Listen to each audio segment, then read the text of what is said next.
करके सभी वर्गों को जोड़ करके लेकर चलने का काम ब्राह्मण ने किया है। ब्राह्मण कभी जातिवादी नहीं होता, कट्टरवादी नहीं होता। उस सिद्धांत पर संगठन हमारा देश के ब्राह्मणों के ही लिए नहीं, अपितु समाज के दबे कुचले न्याय से वंचित लोगों को न्याय दिलाने की लड़ाई लड़ता है। ब्राह्मण और वर्सेस यादव की स्थिति पैदा करने वाले और सामाजिक तत्व है समाज के।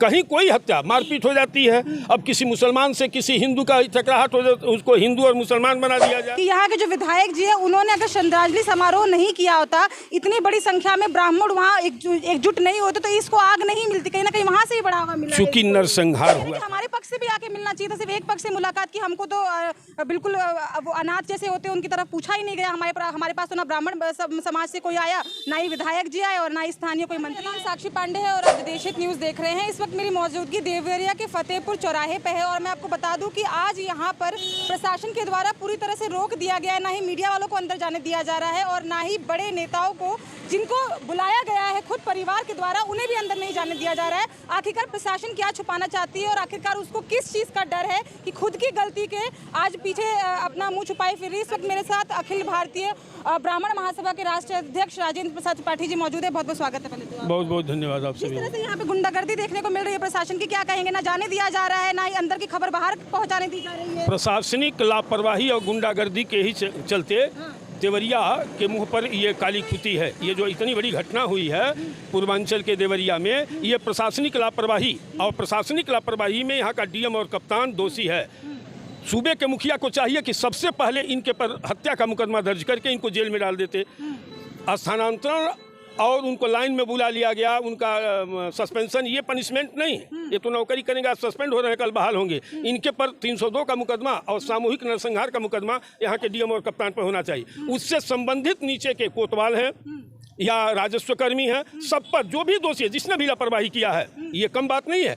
ये अपराधियों के हौसले इस तरह के बुलंद हैं कि ये सूबे के मुखिया माननीय योगी आदित्यनाथ को चैलेंज है और उनकी सरकार को चैलेंज है, और चैलेंज कराने वाले अपराधियों का मनोबल ऊंचा कराने वाले ये राजस्व विभाग के और पुलिस विभाग के कर्मचारी और अधिकारी हैं। सबसे पहले दंड इनको दिया जाना चाहिए।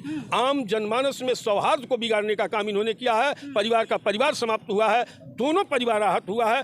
ऐसे में इसके 100% दोषी यहाँ का डीएम और कप्तान है। अच्छा, जिस तरह से ये राजनीति अब देखने को मिल रही है देवरिया मामले में, ब्राह्मण वर्सेस यादव जो कर दिया गया है और इतनी ब्रह्म हत्याएं हो गई हैं इनकी सरकार में, उसको लेके क्या कहना चाहेंगे? ब्राह्मण और वर्सेस यादव की स्थिति पैदा करने वाले और सामाजिक तत्व है समाज के। कहीं कोई हत्या मारपीट हो जाती है, अब किसी मुसलमान से किसी हिंदू का टकराहट हो जाता है, उसको हिंदू और मुसलमान बना दिया जाए, झगड़ा तो हो जाता है। यादव से होता है, ब्राह्मण से होता है, कुर्मी से होता है, छत्री से होता है, तो वहाँ क्यों नहीं बनाया जाता? ये आकस्मिक घटनाएं हैं और यह सुनियोजित है।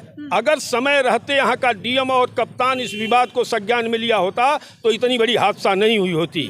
100% गलती जो है यहाँ के डीएम और कप्तान का है और राजस्व और पुलिस विभाग के कर्मचारी और अधिकारियों का है, जो सामाजिक सौहार्द आज बिगाड़ रहे हैं। आज यह 2 वर्गों का, 2 जातियों का अगर संघर्ष होगा तो सोचिए देश और समाज कहाँ जाएगा? ये जल करके राख हो जाएगा।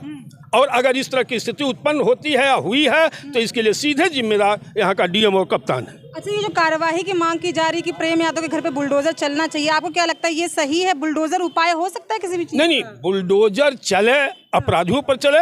जिसने इस तरह की घटना, वो मास्टरमाइंड कौन है जो 2 परिवार को विनाश के कगार पर ला दिया?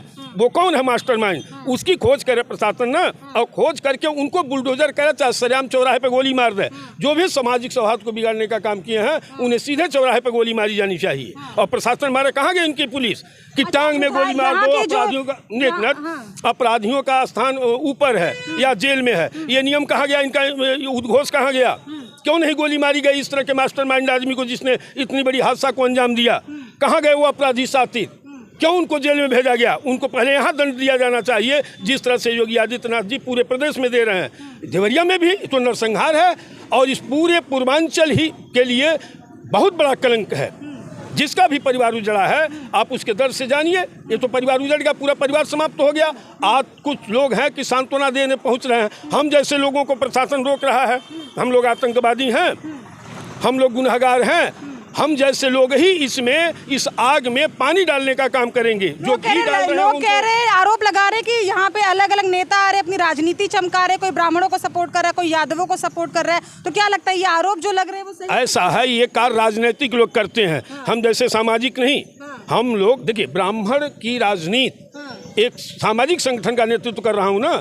ब्राह्मण जात नहीं विचार रहा है, समाज को जोड़ करके, सभी वर्गों को जोड़ करके लेकर चलने का काम ब्राह्मण ने किया है। ब्राह्मण कभी जातिवादी नहीं होता, कट्टरवादी नहीं होता। उस सिद्धांत पर संगठन हमारा देश के ब्राह्मणों के ही लिए नहीं, अपितु समाज के दबे कुचले न्याय से वंचित लोगों को न्याय दिलाने की लड़ाई लड़ता है।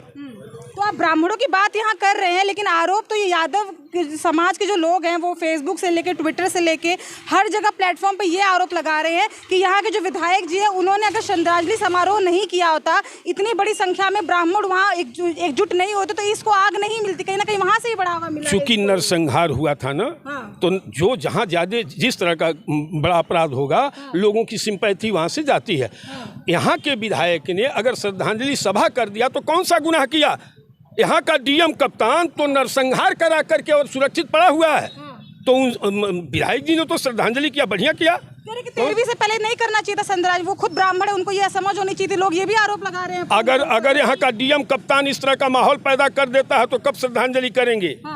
कब करेंगे? श्रद्धांजलि भी एक निश्चित समय पर होता है ना, तेरही एक निश्चित समय पर होता है, ब्रह्मभोज एक निश्चित समय पर होता है। तो एक निश्चित समय पर अगर श्रद्धांजलि की गई तो दूसरा पक्ष भी करे, मैं उसको भी कहता हूँ उसको भी करना चाहिए। तो वो लोग कह रहे हैं कि हमारे पक्ष से भी आके मिलना चाहिए था, सिर्फ एक पक्ष से मुलाकात की। हमको तो बिल्कुल वो अनाथ जैसे होते हैं उनकी तरफ पूछा ही नहीं गया। हमारे पास तो ना ब्राह्मण समाज से कोई आया, ना ही विधायक जी आए और ना ही स्थानीय कोई मंत्री आया उनके पास। तो नहीं, जाना चाहिए, सबको जाना चाहिए। जहाँ मानवता कराई, अगर इनकी अनुमति होगी तो हम वहाँ भी जाएंगे, क्यों नहीं जाएंगे?